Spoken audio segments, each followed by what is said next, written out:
কার কি অভিযোগ আছে? এদিকে আসেন। স্যার আমার অভিযোগ আছে। আপনার কি অভিযোগ আছে বলেন। গতকাল দুপুর থেকে আমার মোরগ নিখোঁজ হয়ে গেছে। নিখোঁজ হয়েছে না পালাইছে ঠিকঠাক জানেন তো? না, আমার মোরগ ভালো, প্রত্যেকদিন 2-3টে করে ডিম দেয়। পলাবি কে? মোরগ ডিম দেয় মানে? আপনি হয়তো জানেন না, আমার মোরগের খুব প্রতিভা।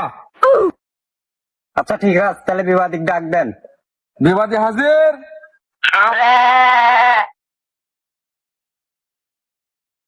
আপনি কি স্বীকার করছেন আপনি মোরগ চুরি করছেন? আমি মোরগ চুরি করি নাই স্যার, আমার সাক্ষী আছে। তাহলে আপনি সাক্ষী ডাক দেন। স্যার, আরেকদিন আমি রাস্তা দিয়ে চাটনি চাটতে চাটতে আসতেছি, আর কাল্লু মিয়ার উটিন থেকে শব্দ আসতেছে, মুরগি কক কক কক কক করে ডাকতেছে স্যার।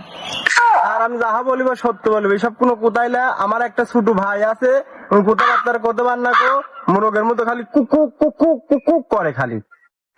বিষয়টা তো জটিল হয়ে গেল। কি চুরি করছে আমার অর্পরই সন্দেহ। তাই মকলেদ স্যার, আমি কিছু বলতে চাই। যা বলবে কাঠগড়ায় সে বলো। স্যার সত্যি কথা, মুরগিটা আমি খাইছি।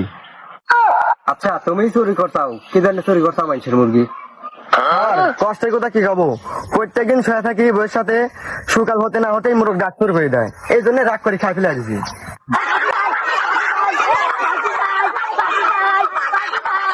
অর্ডার অর্ডার করেন সবাই। আমি আইনের লোক, আইনকে বিশ্বাস করি।